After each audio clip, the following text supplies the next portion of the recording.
Hey guys, comment ça va? J'espère que vous allez bien. I'm jumping in dans vos réseaux sociaux pour vous faire une petite vidéo courte et ludique sur les vins dégustés durant la première saison. Là, il faudrait que je mette une petite musique. Là. Donc, c'est ça, je vous fais une petite vidéo. Sur laquelle je réfléchis là, depuis quelques jours parce que je voulais vous présenter les vins que j'ai le plus aimés durant la première saison. On a eu la chance de déguster 10 très, très bons produits, parce qu'il y a eu 10 épisodes, évidemment, grâce à la désormais très célèbre Manon Virgule. Manon, merci, merci, merci, mille fois merci de nous avoir fait découvrir ces beaux produits-là. On a été très, très chanceux. Mais sur ces 10 produits-là, il y en a quelques-uns qui se sont démarqués, selon moi, selon mes goûts, et qui ont fait titiller mes papilles gustatives. Donc, je vais vous les présenter selon le concept du fameux top 5. Donc, pour les gens qui écoutent le podcast, qui suivent le podcast sur les réseaux sociaux, vous êtes familiers avec ce concept de top 5. Donc, c'est une question que je pose au début de chaque épisode à chaque invité pour en apprendre un peu plus sur l'invité, savoir c'est quoi ses passions, ses intérêts. Et là, je vais voler.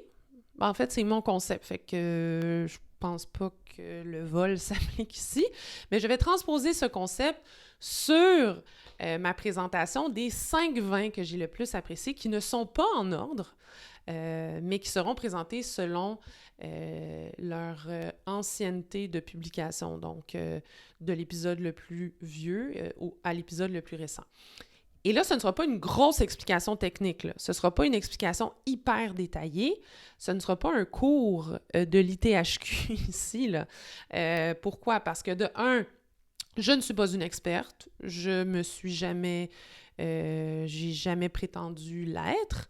Je suis une fille qui tripe sur les vins, je suis une fille qui commence à prendre de l'expérience à force d'en boire. Et surtout parce que tous les détails techniques des vins se retrouvent sur le site internet lesinsatiables.com que je vous invite à aller consulter avec les fiches techniques et aussi les endroits et les importateurs, les endroits où vous procurez les bouteilles et les importateurs qui nous permettent de goûter, de déguster à ces bouteilles-là sur le territoire québécois.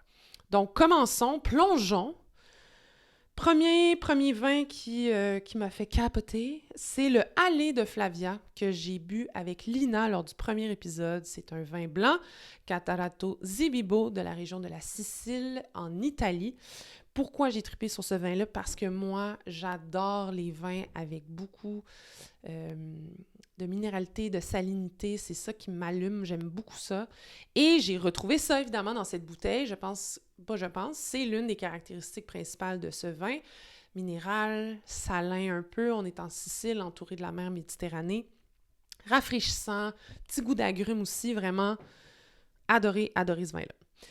Deuxième vin, ça c'est le vin qu'on a bu lors du 3e épisode avec Maya. C'est la pause de Laurent Saillard. Vraiment, là, je suis tombée sur le coulito avec ce vin. Ça vient de France. C'est un vin sexy, sulfureux. C'est un vin que tu dégustes, que tu apprécies. C'est un vin vraiment, et là, je ne veux pas lui prêter des intentions, mais c'est un vin vraiment où tu t'assois doucement en fin de soirée avec du jazz et tu réfléchis au monde F-top dans lequel on vit.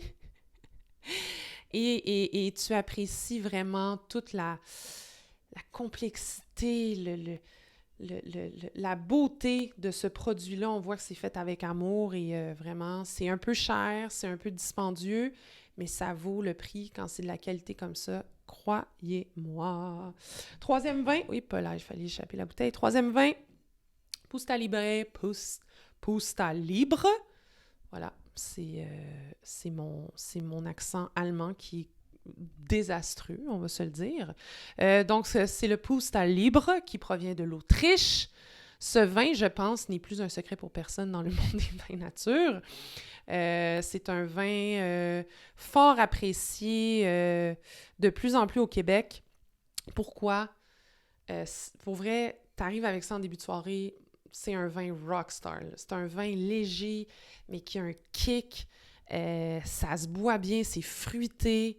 Vraiment, là, adorez, adorez, adorez, adorez ce vin-là. Si vous arrivez avec ça en début de soirée, vous pouvez boire ça seul, je sais pas pourquoi je dis début de soirée, mais vous allez faire des heureux. Croyez-moi, Gianni a adoré ce vin. Donc, c'était l'épisode avec Gianni. Il a adoré ce vin. Quatrième bouteille, c'est le QVL Macération 2019 du domaine Neumeyer. C'est un vin de macération, je l'ai bu avec Maude. Incroyable, incroyable. Les vins de macération, je commence depuis l'année passée à m'y intéresser, à apprécier vraiment ce type de vin. Et là, celui-là m'a vraiment renversé. Ça reste un vin de macération, il y a une intensité, mais il y a un bel équilibre quand même. C'est pas trop in your face, mais il y a quelque chose quand même qui le rend, je sais pas, éclatant. C'est goulayant, ça se boit bien. Vraiment, vraiment superbe comme produit. Et la cinquième bouteille, dernière bouteille, qui est vraiment dans le dernier épisode avec Alex. C'est l'Esprit des Terriens de Pascal Lambert, qui vient de France. C'est un chinon.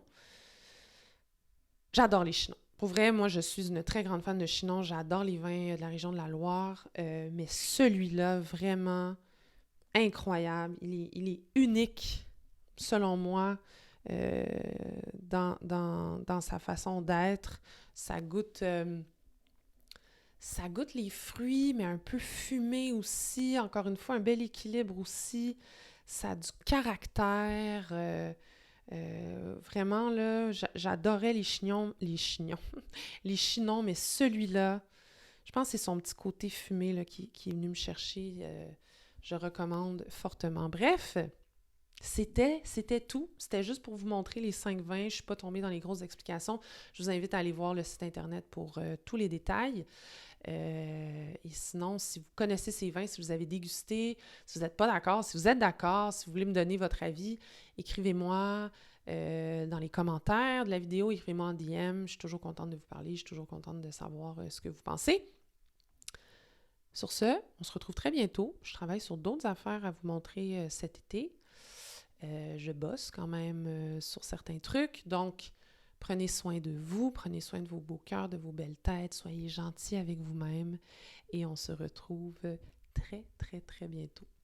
Cheers! J'ai pas de verre, mais j'aurais pu me servir un verre quand même, mais je vous dis cheers quand même. Salut!